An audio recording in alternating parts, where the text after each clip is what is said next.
The old community theater on Maple Street had seen better days. Paint peeled from its walls in small curls, and the red velvet seats had faded to a dusty rose after decades of use. Yet for many in the small town of Riverdale, it remained the beating heart of local culture. On this particular Tuesday evening, the theater buzzed with nervous energy as performers for the annual Riverdale Shines Talent Showcase prepared backstage.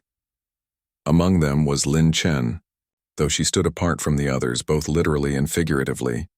At 42, Lin was at least 15 years older than most contestants. She had positioned herself in a quiet corner, repeatedly smoothing down the front of her dress, a blue satin number she'd found on clearance 3 months ago and had been saving for this very night. "You sure you want to do this?" asked Vivian, the event coordinator, clipboard pressed against her chest as she looked Lin up and down. Her tone wasn't unkind, just practical. "We've got a full lineup already. 19 acts before yours." Lin nodded, her fingers nervously twisting the thin gold bracelet on her wrist, the one her mother had given her on her 16th birthday. "I'm sure," she said quietly. "I've been waiting for this chance for 20 years. Vivian's eyebrows rose slightly, but she simply made a mark on her clipboard. "All right then. You'll go last. Most people clear out after the high school jazz band, just so you know." After Vivian walked away, Lin let out a long, shaky breath. For 20 years, she'd worked as an office manager at the same insurance company. She'd organized files, scheduled meetings, ordered supplies, and answered phones with polite efficiency. Not once in those 20 years had she mentioned to her coworkers that she wrote songs in the evenings, or that she sang to herself while preparing dinner in her small apartment, or that sometimes, when she was alone, she would close her eyes and imagine standing on a stage with lights so bright they made her skin warm. Lin's mother had been the only one who knew about her secret passion. "You have the voice of a songbird," she would say in their native language, smiling as Lin sang while helping prepare dinner. But practical concerns had always taken priority. Bills needed paying and dreams didn't put food on the table. When her mother got sick 5 years ago, Lin had set aside any thought of performing to focus on hospital visits and medical bills. Now, watching the teenage dancers practice their routine nearby, doubt crept in like a cold draft. What was she thinking? These kids had been taking lessons since they could walk. The woman currently checking her violin had studied at a conservatory. Meanwhile, Lin's only musical training consisted of church choir as a child and singing along to the radio during her commute. She nearly jumped when someone tapped her shoulder. "First time?" asked an older man with kind eyes and a neat gray beard. He wore a navy blue uniform with the name Pete embroidered on the pocket. Lin nodded, her throat suddenly too dry for words. "Been working here 15 years, Pete continued, adjusting the broom in his hand. "Seen all kinds come through those stage doors. You know what makes the difference between a good show and a great one?" He didn't wait for an answer. "It ain't talent. It's heart. You got a reason to be up there?" Lin thought about her mother, about the songs she'd written during those long hospital nights, melodies flowing from some deep well of emotion she rarely accessed in her day-to-day life. "Yes," she said finally. "I do." Pete nodded, satisfied. "Then you'll be just fine." He moved away to sweep up a pile of discarded program flyers. Lin wasn't convinced, but his words had steadied her slightly. She pulled out her phone to review the lyrics to her song one more time. The words swam before her eyes as the backstage bustle grew louder. From beyond the curtain, she could hear the audience filing in, the murmur of voices and occasional laughter growing into a steady hum of anticipation. 10 minutes, everyone," called Vivian, now sporting a headset. "First 5 acts, line up stage left." Lin watched as children in colorful costumes scurried into position, their parents fussing over last-minute adjustments. A teenage boy with a guitar slung over his shoulder paced back and forth, mouthing words to himself. 2 older women in matching outfits practiced a complicated handshake that apparently featured in their comedy routine. The nervous energy was contagious. Lin's heart hammered against her ribs as she tried to remember the breathing exercises she'd read about online. In through the nose for 4 counts, hold for 7, out through the mouth for 8. It helped, but only slightly. "Ladies and gentlemen," came a booming voice from the stage. "Welcome to the 23rd Annual Riverdale Shines Talent Showcase." The audience applauded and the show began. Lin watched act after act from her quiet corner. Some performers were surprisingly good. The high school jazz band earned enthusiastic applause, and a young girl's ballet routine brought smiles to everyone backstage. Others were less polished but charming in their enthusiasm. The magic act that went wrong had everyone laughing, including the red-faced magician. As the evening progressed, the backstage area gradually emptied. With each performer who went on and then left after their act, Lynn's isolation grew more pronounced. By the time the 19th act, a local dentist playing the saxophone, finished his jazzy rendition of an old standard, Lynn was alone except for Pete, who was arranging chairs in the green room, and Vivian, who was speaking rapidly into her headset. "We're running long," Vivian said, turning to Lynn. "You sure you still want to go on?" "Most folks have already headed home." Lynn hesitated. Through the slight gap in the curtains, she could see that Vivian was right. What had been a packed house 3 hours ago was now perhaps a quarter full. Even from backstage, she could sense the remaining audience members' restlessness. The shuffling feet, the occasional cough, the checking of watches. The sensible thing would be to thank Vivian for the opportunity and go home. After all, hadn't she at least proven something to herself just by showing up? Her practical side, the side that had successfully guided her through life so far, urged her to make a graceful exit. But then she felt the weight of her mother's bracelet on her wrist. "I'm ready," Lynn said, surprised by the steadiness in her voice. Vivian looked at her for a long moment, then nodded. "Okay then, you're up." The walk to the stage felt like crossing an ocean. Lynn's legs moved mechanically, propelling her forward even as her mind screamed at her to turn back. The stage lights were indeed as bright as she had imagined, making the audience appear as shadowy outlines beyond an island of illumination. "Our final performer tonight," announced the MC, a local radio personality who'd been growing increasingly rushed as the night wore on, "is Lynn Chen, who will be performing an original composition." There was polite, sparse applause as Lynn approached the microphone stand at center stage. Her hands trembled as she adjusted the microphone, causing a slight screech of feedback that made several audience members wince. "Sorry," she said automatically, her voice sounding small in the large space. I'm going to sing a song I wrote called Quiet Strength. It's about my mother who—" A loud yawn from somewhere in the audience interrupted her. Someone else snickered, the sound carrying clearly in the half-empty theater. Lynn froze, suddenly hyper-aware of everything. Her simple dress among the elaborate costumes that had preceded her. Her lack of accompaniment when others had brought instruments or backing tracks. Her age among the young performers who dominated the showcase. From the back of the theater came a clear voice. "This should be good." The sarcasm was unmistakable, followed by scattered laughter that rippled through the remaining audience members. Lynn's chest tightened. The theater lights seemed to intensify, beating down on her like a physical weight. The microphone stand wobbled slightly in her grip. From the corner of her eye, she could see Vivian watching from the wings, her expression a mixture of sympathy and resignation. For a moment, one terrible, crystalline moment, Lynn considered running. She could step away from the microphone, hurry off stage, and never look back. She could return to her apartment and her predictable life and pretend this humiliating mistake had never happened. But somewhere in that audience of strangers, Lynn imagined her mother watching. Not the frail woman from those final hospital days, but the strong woman who had raised a daughter alone in a new country, who had worked 2 jobs without complaint, who had always believed her daughter's voice was something special. Lynn took a deep breath. Her hands still shook, but she gripped the microphone more firmly.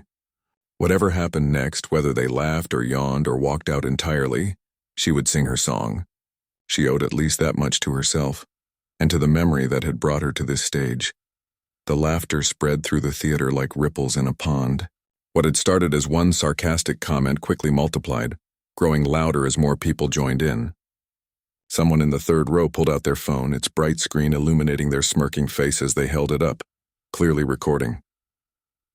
Lynn's mouth went dry. The piano introduction she had recorded on her old keyboard at home played thinly through the theater's speakers, the tinny quality suddenly painfully obvious. She had spent weeks perfecting that simple melody, but now it sounded childish and amateur. She opened her mouth to sing, but no sound came out.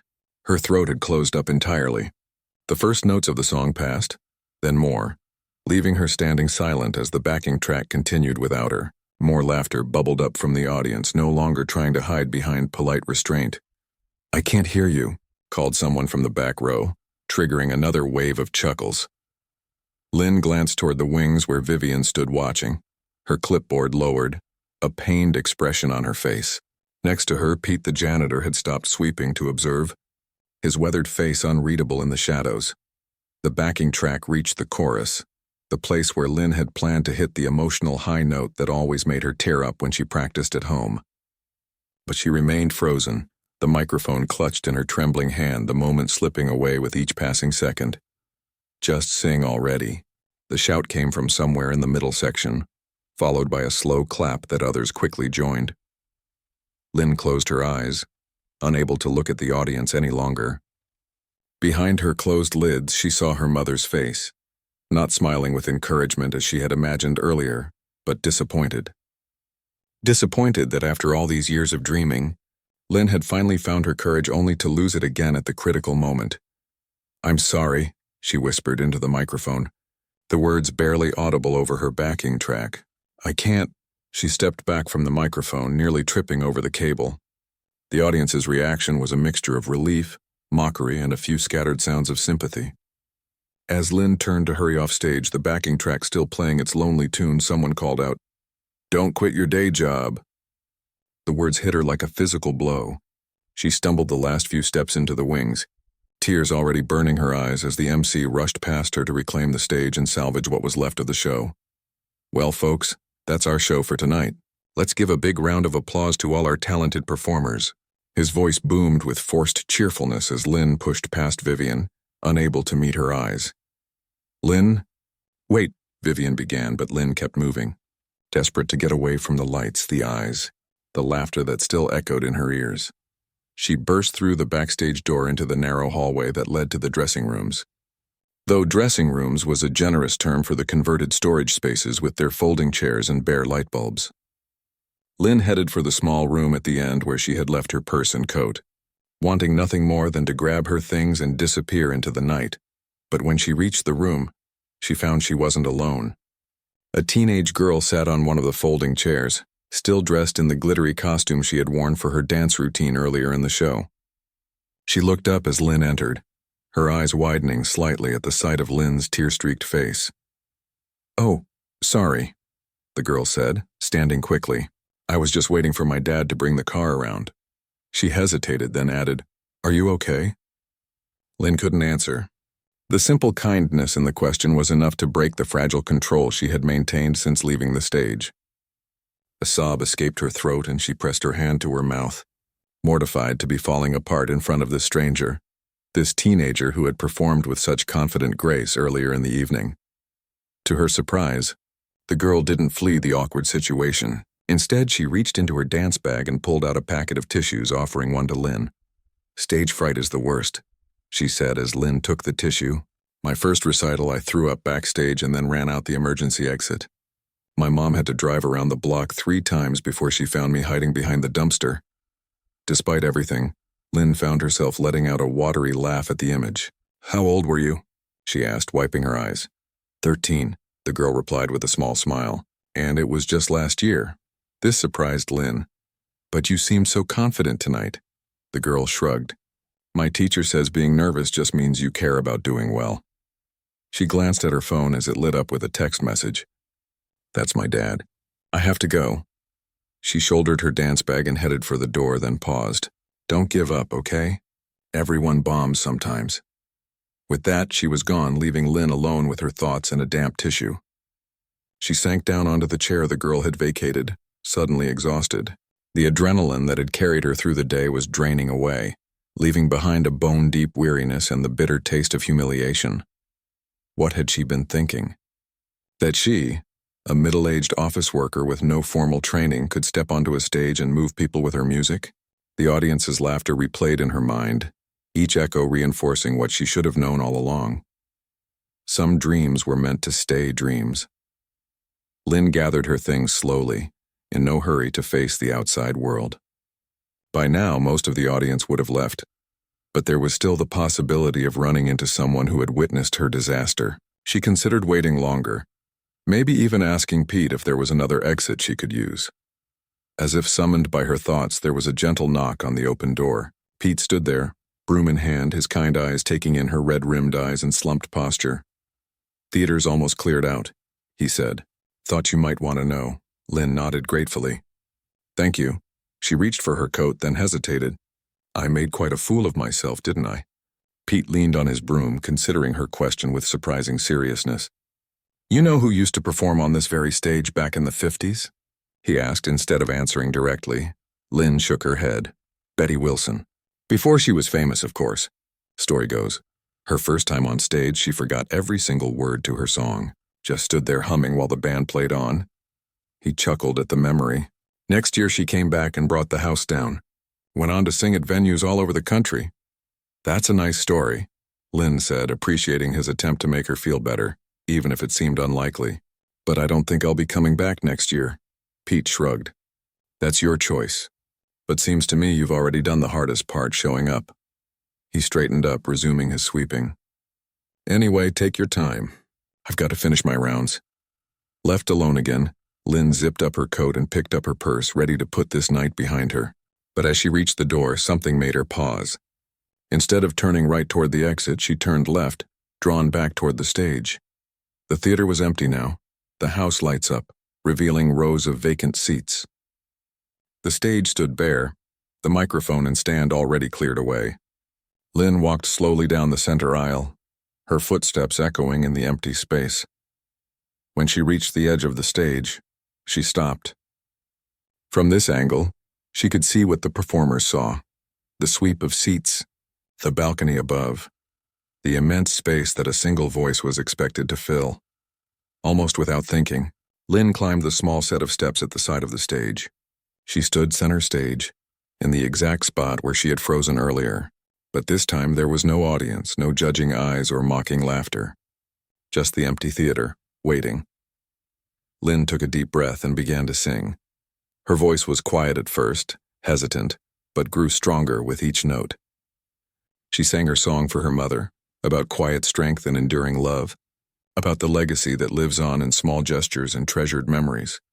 Her voice filled the empty theater, echoing slightly in the cavernous space. There was no backing track, no microphone to amplify her sound, just the pure, unfiltered emotion of her voice. As she reached the chorus, the part she had missed during her performance, Lynn closed her eyes and let herself feel every word, every note. Tears slid down her cheeks, but her voice remained steady, growing in confidence as she continued. She was so absorbed in the song that she didn't notice the figure standing in the shadows at the back of the theater, listening with quiet attention. When the last note faded away, Lynn opened her eyes, a strange sense of peace settling over her despite the evening's disaster. She had finally sung her song, even if no one had heard it. "Now that," said a voice from the darkness, causing Lynn to start, "is what I call singing from the heart." Pete stepped forward into the light, applauding softly. "Sounds different without all the nerves getting in the way, doesn't it?" Lynn wiped at her tears, embarrassed to have been caught in such a vulnerable moment. "It doesn't matter now," she said. "No one was here to hear it." "I heard it," Pete countered. "And more importantly, you heard it. You know what you're capable of now." He walked a few steps closer to the stage. "The showcase committee meets again in 3 months to plan the spring event. Might be worth thinking about a second chance." Lynn shook her head automatically. "I don't think I could face them again." Pete shrugged. "Your call. But sometimes the best performances come after the worst failures." He checked his watch. "Building closes in 15 minutes. You need a ride somewhere?" Lynn declined the offer, thanking him for his kindness. As she finally left the theater and stepped into the cool night air, his words echoed in her mind. A second chance. The very thought made her stomach twist with anxiety. And yet, she thought about her mother, who had never been afraid to start over when necessary, who had moved to a new country with nothing but a suitcase and a determined spirit, who had always believed in Lynn's voice even when Lynn herself did not. Maybe, just maybe, this didn't have to be the end of her story. For 3 days after the showcase disaster, Lynn didn't tell anyone what had happened. She went to work as usual, filed reports, answered phones, and smiled politely when her coworkers asked about her weekend. "Quiet," she would say. "Nothing special." Each time she said those words, the memory of her humiliation burned a little deeper. On the 4th day, while organizing the break room supplies, Lynn overheard two younger employees chatting by the coffee machine. "Did you see that video Tanya posted? The one from the talent show?" asked the first, stirring creamer into her cup. "Oh my God, yes," replied the second with a laugh. "That poor lady. I couldn't even watch the whole thing. Too painful." Lynn's hand froze midway to the cabinet. Her stomach dropped as realization dawned. Someone had recorded her failure and shared it online. Heat rushed to her face as she quietly backed out of the break room before they could see her. Back at her desk, hands shaking slightly, Lynn opened her computer and hesitated. Did she really want to see it? To relive that moment of freezing on stage while everyone laughed? No, but not knowing seemed worse somehow. A quick search of Riverdale talent show fail brought up several results, and there it was, third from the top. Office lady freezes during talent show. The thumbnail showed her deer-in-headlights expression under the harsh stage lights. The video had over 2,000 views. Lynn slammed her laptop closed, drawing curious glances from nearby cubicles. She spent the rest of the workday in a fog, mechanically completing tasks while her mind spun with shame. By the time she drove home, her embarrassment had hardened into something else, a quiet, smoldering anger. Not at the audience who had laughed or the person who posted the video, but at herself for giving up so easily. When Lynn walked into her apartment that evening, instead of following her usual routine of making a simple dinner and watching TV, she went straight to the small keyboard tucked in the corner of her living room. She hadn't touched it since recording the backing track for her failed performance. She sat down and placed her fingers on the keys, not playing, just feeling the cool plastic beneath her fingertips. Then, taking a deep breath, she began to play the introduction to her song. The notes were tentative at first, then grew stronger as muscle memory took over. When she reached the point where she would normally begin singing, the moment she had choked on stage, Lynn forced herself to continue, her voice barely above a whisper. The first verse was shaky, but by the chorus something had shifted. The melody flowed more naturally, her voice finding strength in the privacy of her small apartment. She played the song through once, then again, then a third time. Each repetition felt like reclaiming something that had been taken from her. Not just the song itself, but the joy she had once found in music, the pure pleasure of creating something from nothing. As she played the final notes, Lynn realized she was crying. Not the hot tears of shame she had shed in the theater, but gentler tears that somehow left her feeling lighter rather than heavier. The next morning, Lynn did something she had never done before. She called in sick to work when she wasn't actually ill. Instead of heading to the insurance office, she drove to the community center across town, where a small sign in the window advertised voice lessons with Mrs. Reynolds. The waiting area was empty except for a gray-haired woman arranging sheet music at a small desk. "Hello," Lynn said hesitantly. "I was wondering about voice lessons." The woman, presumably Mrs. Reynolds, looked up and smiled. "Of course, dear. For your child?" Lynn flushed. "No, for me, actually." If Mrs. Reynolds was surprised, she hid it well. "Wonderful. It's never too late to start. Or to continue if you've sung before." "I've sung informally," Lynn said, not quite ready to share the talent show disaster, "but I've never had proper training." "Well, that's easily remedied. I have an opening Thursday evenings at 6, if that works for you." Lynn hesitated only briefly before nodding. "That would be perfect," Mrs. Reynolds beamed. "Excellent. We'll start with the basics, breathing techniques, posture, that sort of thing. Nothing too overwhelming." As Lynn filled out the registration form, Mrs. Reynolds asked casually, "What made you decide to take lessons now?" Lynn paused, pen hovering over the paper. "I guess I realized if I'm going to fail at something, I'd rather fail because I need to improve, not because I was too scared to really try." Mrs. Reynolds nodded approvingly. "That's a very wise perspective. And believe me, everyone, even professional singers, has moments of failure. The difference is in what they do afterward." Over the next weeks, Lynn settled into a new routine. Work during the day, voice lessons on Thursdays, and practice every evening. Mrs. Reynolds was a patient but demanding teacher. She corrected Lynn's breathing, showed her how to properly support her voice, and assigned exercises that sometimes left Lynn's throat sore, but gradually strengthened her vocal control. "You have a natural talent," Mrs. Reynolds told her during their 5th lesson. "A warmth in your tone that can't be taught. What you need is confidence and technique. And a thicker skin, Lynn added ruefully. Mrs. Reynolds looked at her curiously. That sounds like there's a story there. Slowly, Lynn shared what had happened at the talent show. To her surprise, speaking about it no longer brought the sharp sting of humiliation, just a dull ache that was already beginning to fade. Well, Mrs. Reynolds said when Lynn finished, you wouldn't be the first performer to freeze on stage. And you certainly won't be the last. I just wish I had been able to actually sing the song, Lynn admitted. Even if they still laughed, at least I would have finished. Mrs. Reynolds considered this, then walked to her filing cabinet and pulled out a flyer. Perhaps you need a smaller venue for your next performance. Something less intimidating than a full theater. She handed Lynn the paper. The community center hosts a coffeehouse night once a month. Much more casual, supportive atmosphere. Might be a good place to get your feet wet. Lynn took the flyer, doubt and temptation warring within her. I don't know. Just think about it, Mrs. Reynolds said. No pressure. But sometimes the only way past a bad experience is through another one, preferably a better one. That night, Lynn pinned the flyer to her refrigerator. Each time she went for a glass of water or to prepare a meal, she saw it there. A possibility, an invitation, a challenge. 2 more weeks of lessons passed.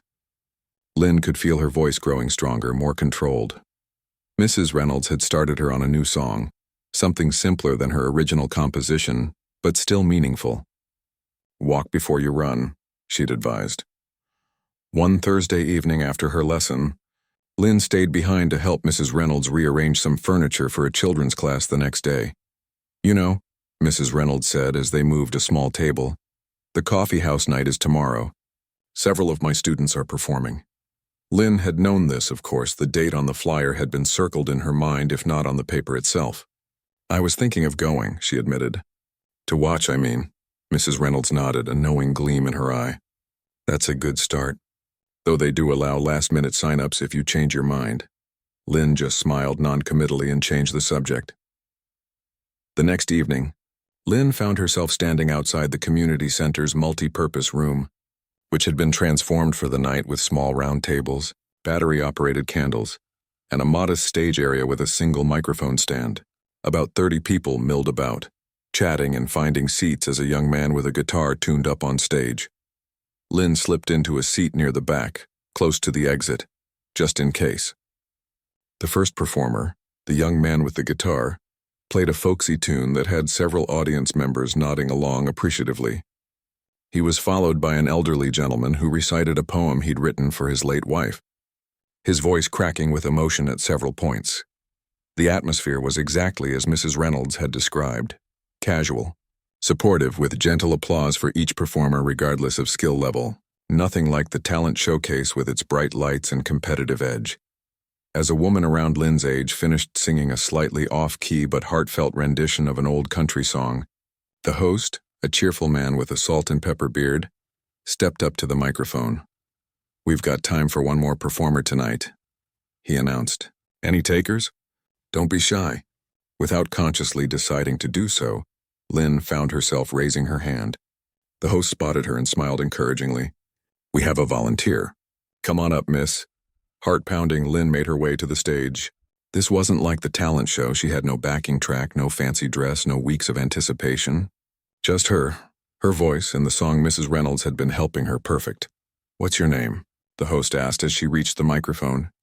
Lynn, she said, her voice barely audible. Let's give Lynn a warm welcome, folks. He stepped aside, leaving her alone in front of the microphone. Lynn looked out at the small audience.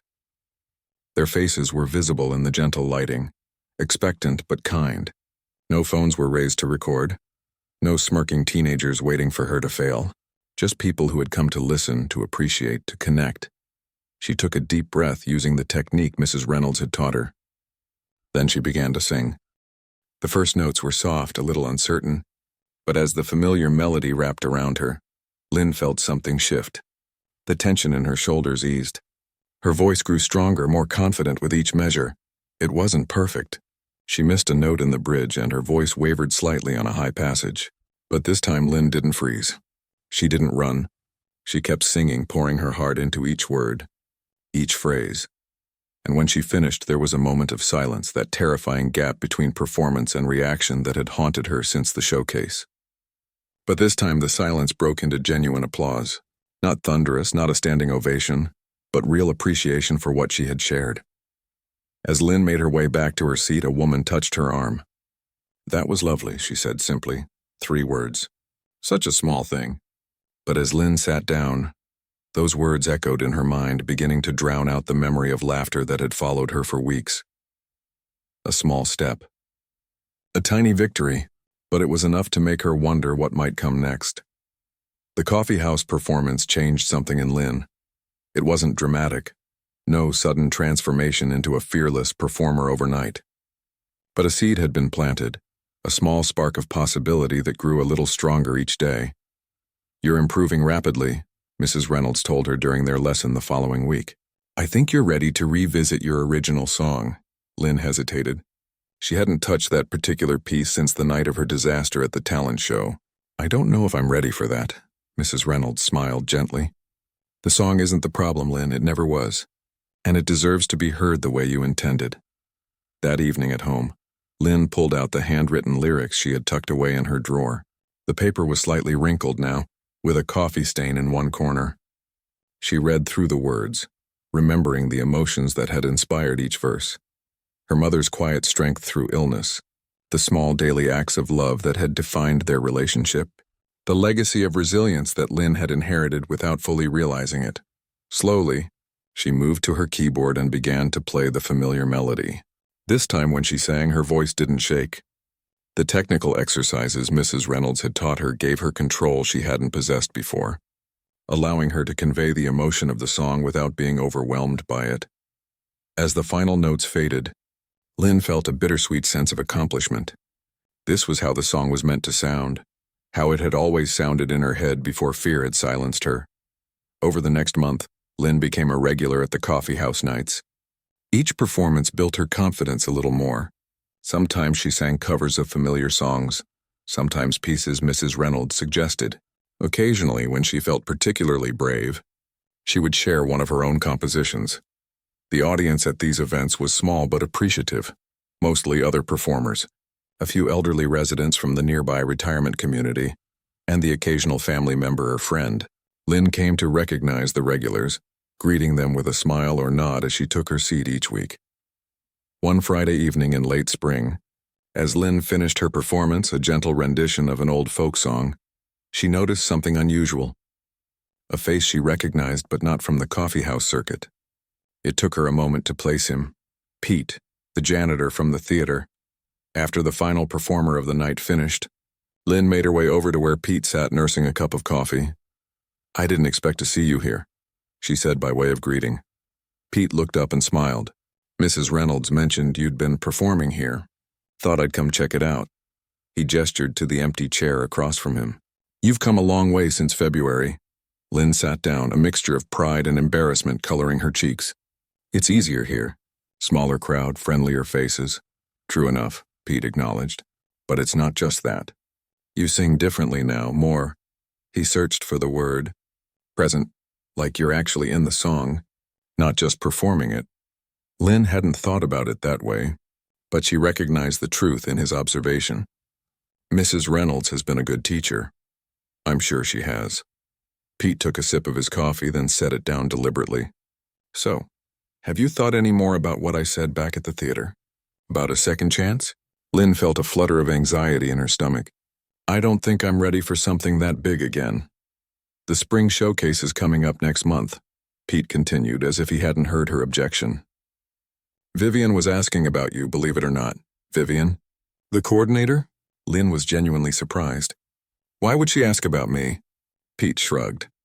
"Curiosity, maybe. Or maybe she felt bad about how things went down. Either way, applications close next week. Just something to think about." He glanced at his watch and stood. "Anyway, I should head out. Good seeing you, Lynn. You're doing good work here." Long after Pete had gone, Lynn sat at the small table, turning his words over in her mind. The thought of returning to that stage, facing that audience again, possibly even some of the same people who had laughed at her before, sent a chill through her. But there was something else too, a whisper of unfinished business, of a story left incomplete. When Lynn arrived for her next lesson, Mrs. Reynolds could tell something was on her mind. "Penny for your thoughts?" she asked as Lynn warmed up her voice with scales. Lynn explained about Pete's visit and his suggestion about the spring showcase. "It seems crazy to even consider it," she concluded. "Like deliberately walking back into a nightmare." Mrs. Reynolds considered this thoughtfully. "Perhaps. Or perhaps it's an opportunity to rewrite the ending of that particular nightmare." She adjusted Lynn's posture with a gentle touch to her shoulder. "What's the worst that could happen? I could freeze again. People could laugh. It could be exactly like last time. And would that be the end of the world, now that you've experienced it once and survived?" Lynn hadn't considered this perspective. The first failure had felt world-ending in the moment, but here she was, still singing, still growing. "I guess not," she admitted. "Besides," Mrs. Reynolds added with a knowing smile, "I don't think it would be exactly like last time. You're not the same performer you were 3 months ago." The application form for the showcase sat untouched on Lynn's coffee table for 3 days. She would pick it up, read through it, then set it down again, unable to commit either way. On the third evening, her phone rang, an unusual occurrence at that hour. "Hello? Lynn? It's Vivian from the Riverdale Theater." Lynn nearly dropped the phone in surprise. "Oh, hello. How did you—" "Pete gave me your number," Vivian explained, a hint of apology in her voice. "Hope that's okay. I wanted to call personally about the spring showcase. We've had a cancellation, and I remembered that you write your own music. We're specifically looking for original compositions this time around." Lynn's heart raced. "I don't know, Vivian. My last experience wasn't exactly encouraging." There was a pause on the other end of the line. "I know, and I've always felt partly responsible for that. I should have checked in with you before the show, made sure you were prepared for what to expect." Another pause. "The spring audience is different. More families, less of the teenage crowd. And we've instituted a strict no-recording policy." Lynn thought about the video that had circulated after her performance. That would have been helpful the first time around. "Yes, well, we learn from our mistakes too." Vivian's tone shifted, becoming more businesslike. "Anyway, the offer is on the table if you're interested. No pressure either way." After hanging up, Lynn sat staring at the application form again. The universe seemed to be conspiring to push her back onto that stage. Was it a sign? Or just a coincidence? She thought about how far she had come since that disastrous February night. The weekly performances at the coffee house. The lessons with Mrs. Reynolds. The growing folder of songs she had written, each one a little stronger, a little more confident than the last. Maybe it was time to close the circle. To face the fear head-on rather than sidestep it. The next morning, Lynn mailed the application form. The weeks leading up to the showcase passed in a blur of preparation. Lynn chose her strongest original composition, not the song about her mother, which still felt too personal to share in that venue, but a newer piece about finding courage in unexpected places. Mrs. Reynolds helped her refine it, suggesting small changes to the melody to better showcase Lynn's voice. This time, Lynn also prepared differently for the performance itself. She visited the theater during a quiet afternoon when no events were scheduled, just to reacquaint herself with the space.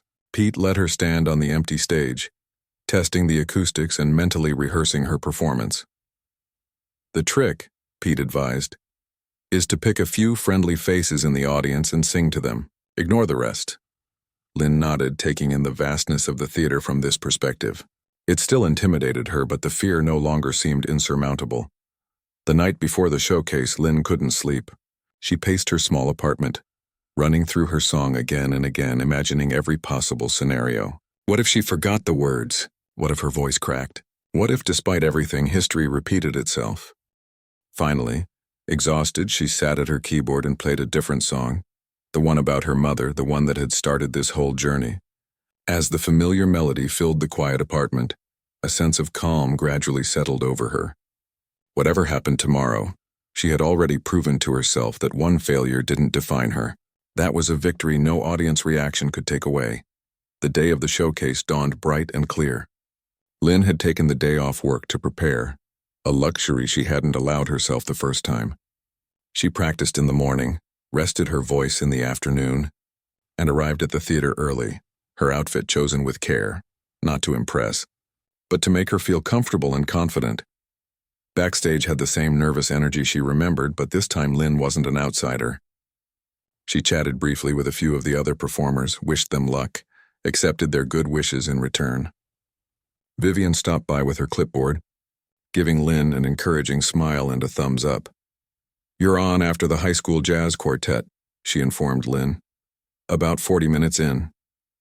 Lynn nodded, grateful to not be last this time. As she waited for her turn, she used the breathing techniques Mrs. Reynolds had taught her, focusing on staying calm and centered. When the stage manager finally signaled that she was up next, Lynn felt the familiar flutter of nerves in her stomach. But underneath the anxiety was something stronger, a quiet determination, a readiness to face whatever came. "Our next performer," the MC announced, "is returning to our stage with an original composition. Please welcome Lynn Chen." As Lynn stepped onto the stage, the bright lights momentarily blinded her. But this time she was prepared for the sensation. She adjusted the microphone with steady hands and looked out at the audience, not a faceless mass of judgment, but individual people who had come to be entertained, to connect, to share in something meaningful. Taking a deep breath, Lynn began to sing. Lynn's voice filled the theater, clear and steady. The backing track she had recorded, professionally this time with Mrs. Reynolds' help, provided the perfect foundation for her vocals without overwhelming them. This song was different from her first attempt. It spoke not of loss but of renewal, not of remembrance but of discovery. As she sang the first verse, Lynn scanned the audience, following Pete's advice to find friendly faces. There in the third row was Mrs. Reynolds, nodding in time with the music. A few seats away sat the teenage dancer, who had offered Lynn tissues and kind words after her disastrous first performance. And at the back of the theater, leaning against the wall, was Pete himself, arms crossed but with an unmistakable smile on his weathered face. Lynn drew strength from their presence as she approached the chorus. This was the moment that had tripped her up before, the emotional peak of the song where vulnerability and power needed to blend perfectly. She took a breath, centered herself, and let the notes flow. This time, her voice didn't falter. It soared. The audience sat in attentive silence, their focus a palpable thing that Lynn could feel from the stage. No shuffling feet, no whispered conversations, no glowing phone screens being raised to record her potential failure. Just people listening, truly listening to what she had to say. As she moved into the bridge of the song, Lynn allowed herself to fully inhabit the music. The technical aspects Mrs. Reynolds had drilled into her became second nature, freeing her to focus on the emotional truth at the heart of the lyrics. She closed her eyes briefly, not to shut out the audience, but to connect more deeply with the message she wanted to convey. When she opened them again, she noticed something unexpected. In the front row, a woman around her own age was wiping away tears. Not tears of mirth or secondhand embarrassment, but tears of genuine emotion.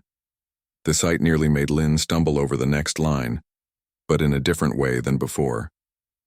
This time the momentary hesitation came not from fear, but from a sudden, overwhelming realization. Her music had touched someone. A stranger had found something in Lynn's words and melody that resonated so deeply it had moved them to tears. Drawing on this newfound energy, Lynn poured everything she had into the final chorus. Her voice took on a richness and depth that surprised even her, filling every corner of the theater with sound and feeling. As the final notes of the backing track faded away, there was a moment of complete silence. Lynn stood in the spotlight, heart pounding, waiting. The applause began with a single person, Mrs. Reynolds, of course, but quickly spread throughout the theater. It wasn't polite, obligatory clapping, but genuine appreciation. Some people stood, others called out words of praise. The woman in the front row who had been crying was now smiling through her tears, clapping with seemingly all her might. Lynn stood frozen for a different reason than last time, not from fear but from disbelief. This reception, this moment, was everything she had dreamed of but never truly believed could happen. She managed a small bow before making her way off stage on shaky legs, this time from adrenaline rather than shame. In the wings, Vivian waited with an uncharacteristic grin. "Now that," she said, "is what I call a comeback." The rest of the showcase passed in a blur. Lynn sat in the audience for the remaining acts, receiving congratulatory whispers and pats on the shoulder from those seated nearby.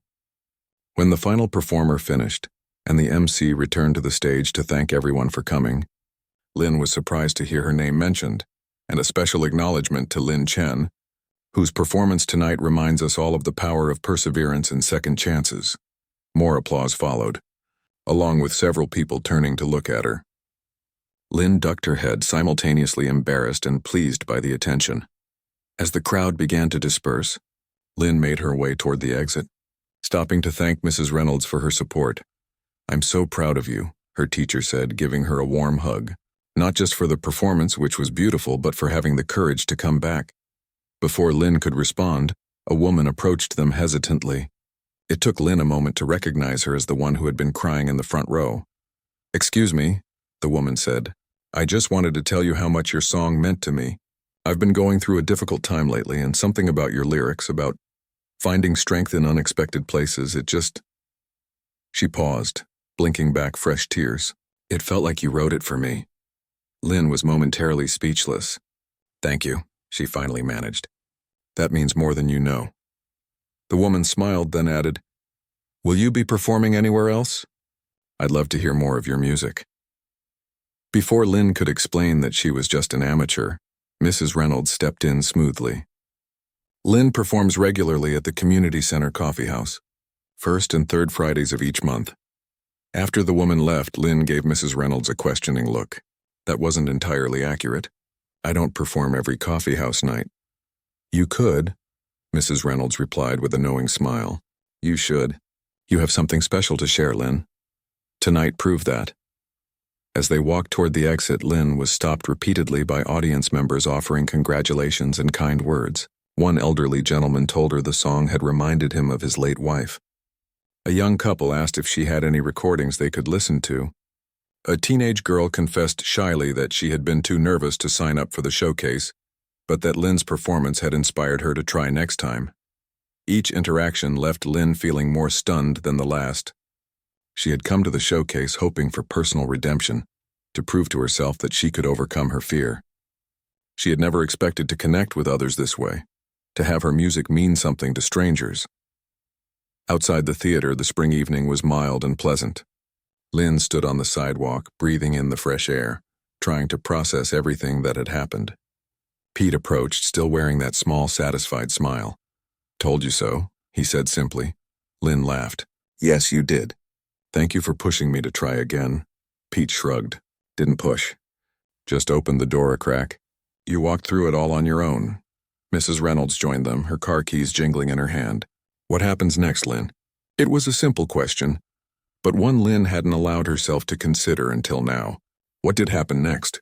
For so long, her goal had been simply to overcome the humiliation of her first performance, to prove to herself that she could do better. Now that she had accomplished that, had in fact exceeded her own expectations, where did she go from here? "I don't know," she admitted. "This was as far as I had planned."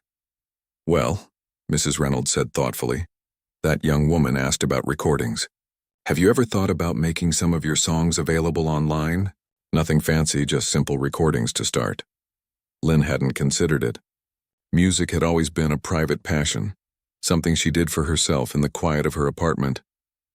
The idea of sharing it beyond live performances was both exciting and terrifying. "I wouldn't know where to begin," she said. "I might," offered Pete unexpectedly. "My nephew runs a small recording studio. Nothing fancy, but he helps local musicians put their stuff online. I could introduce you if you're interested." Lin looked between Pete and Mrs. Reynolds, these two unlikely allies who had helped her transform from a woman who froze on stage to someone whose music moved strangers to tears. "Maybe," she said, not ready to commit but not dismissing the idea either. "Let me think about it." The next morning, Lin woke early despite having slept only a few hours. The